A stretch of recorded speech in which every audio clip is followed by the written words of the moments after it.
as coach of the Hawks. When you start the season 0-3, it's so easy to think that your season could be gone, especially when you're around 4 games against the benchmark of the competition for the last 5 or 6 years in the Brisbane Lions. But we've got genuine belief in that the direction we're taking is the right direction, and to defeat a Brisbane side must give them enormous confidence that they can match it with some of the cream in the competition. They should enjoy every minute of this victory. A team effort right across the board. Mike Franklin and Ruffhead are going to be great key forwards for us eventually, but all today has done is renewed the faith in the direction that we're taking and given the young guys some confidence that they can match it with some of the better teams in the competition. And I think they were very well coached today. I think Alastair Clarkson and his match committee did their homework wonderfully well. Well, he's had near on 200 wins as an AFL coach. That was his first one in round 4, 2005. He's also got 4 premierships on his belt, and he joins us on the couch for the 3rd time in a row, Clarko. Congratulations. Thanks again for your time. Knocked off Brownie, old boy. Yeah. First game. You got Eddie pretty nervous at the present time, including Lee Matthews. Yeah, listen, it's been a special period for our footy club, and still keen to go another again. Can we go back to the round 4 in 2005? An extended look at your press conference. You were asked, you had a lot of uncontested marks. Do you want to play like that? Is that your game style? And you actually, I'm not sure you told a lie or not, but ironically you said, no, we want to play like Brisbane, contest the ball. And yet you're one of the best uncontested marking sides we've ever seen.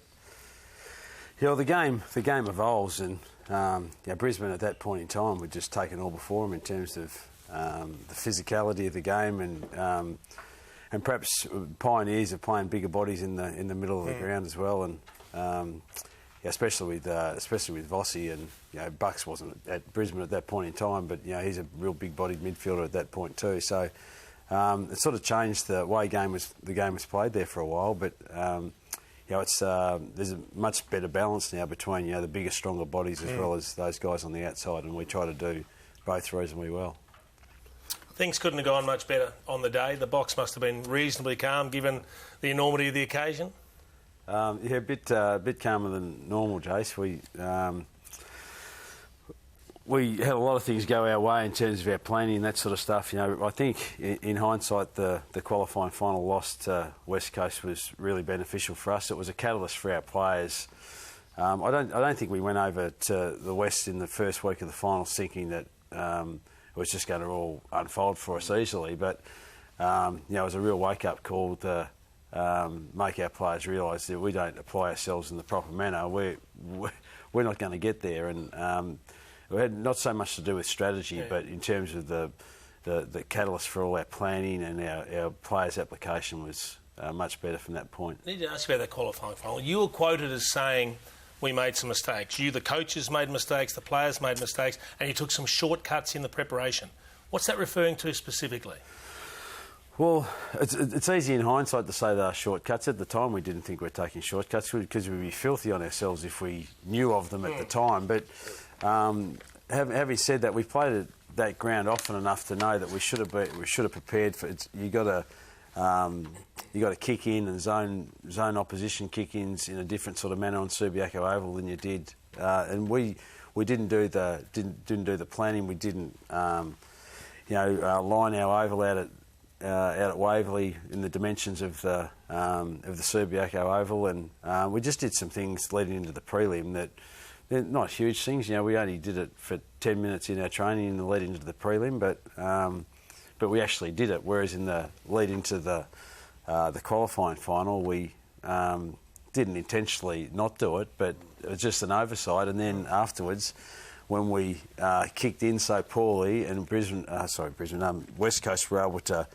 carry the ball out of their defence from kicking so easily, we thought to ourselves we need to address some of those things going into the prelim. Plus footwear, the Subiaco Oval surface is nowhere near as good as many other surfaces around the ground. I don't mean that to have a crack at their curators, but they've got a new ground going to be built in a couple of years, and if you look at there's this weed called Poa that's in the Subiaco surface, and players just slip, even their own players. We were watching Ballantyne play a game against Sydney, and one of the best forwards in the competition is just slipping over, just running after the ball, and we just weren't well prepared with our footwear, and so that helped leading into the prelim as well. Can I ask you about your planning regarding rotations and just get you to step through how that unfolded? Andrew Russell's obviously your fitness guru down there. He came up with an idea or an opinion for you to have on what the planning was. Was it aimed to get about 70 at half-time and then try and bank the game early if you can, or was there any planning there? Well, unless that was Jack's plan, it wasn't mine. No, listen, we had far too many at quarter time.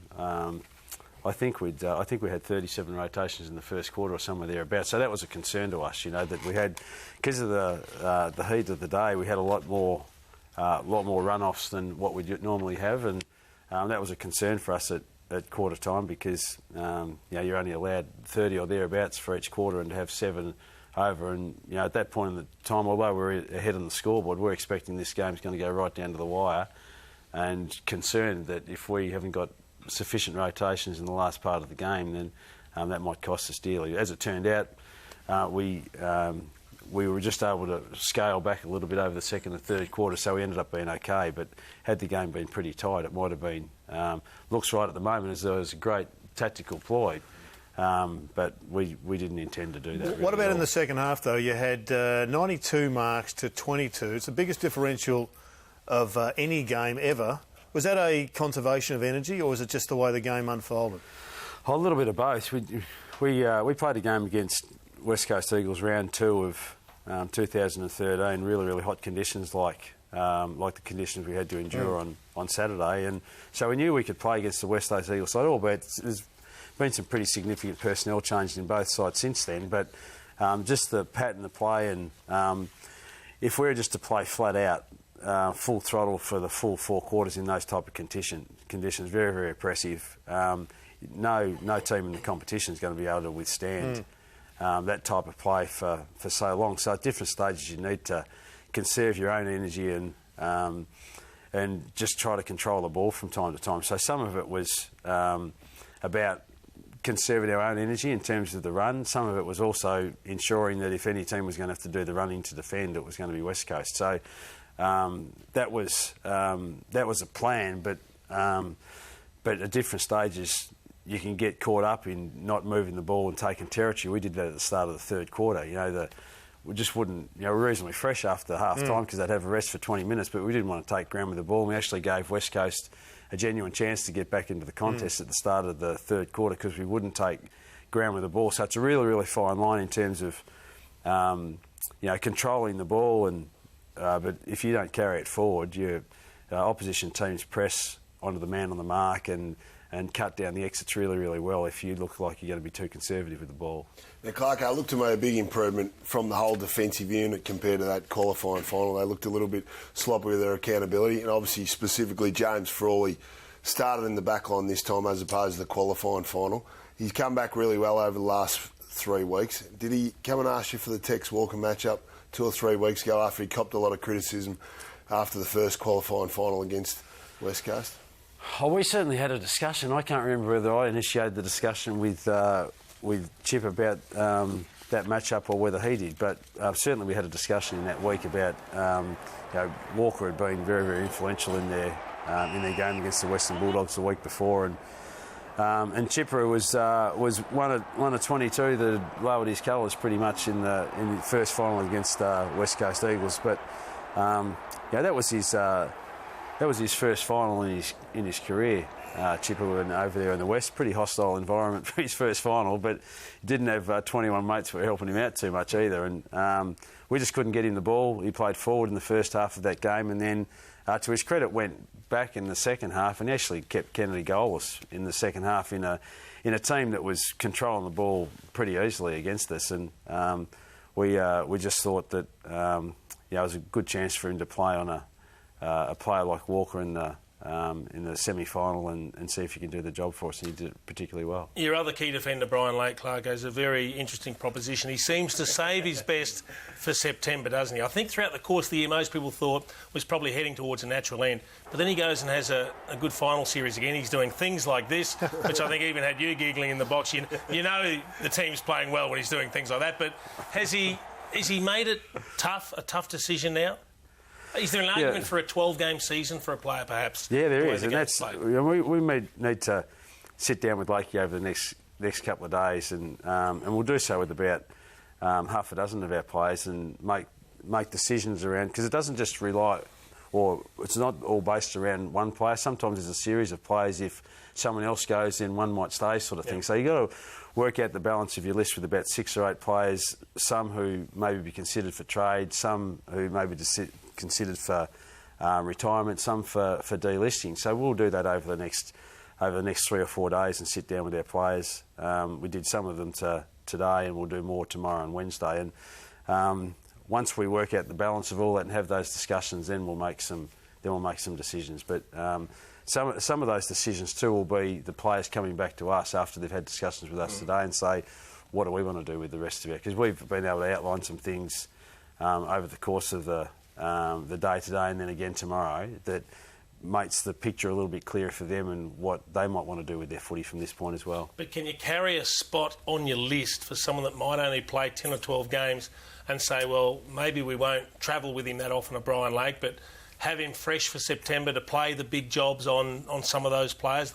It just seems that he's so good on that stage. Yeah, it'd be a bit easier if it was the old days when we used to play and you had 55 on your list. So it's a little bit tougher when you've just got the 40. But for someone like that, it's a specialist position, and that's something that we're going to give some consideration to over the next 24 hours. But your demographics is getting to a bit of a concern, though, isn't it? Lakey's at the top end at 34. You were the oldest ever side to win a flag. Are we seeing a change that your peak is now getting older? And we can see here the Hawks over 30 years of age as of round 1 2016. There's a fair bit of talent there. It's a bit like the Australian cricket side.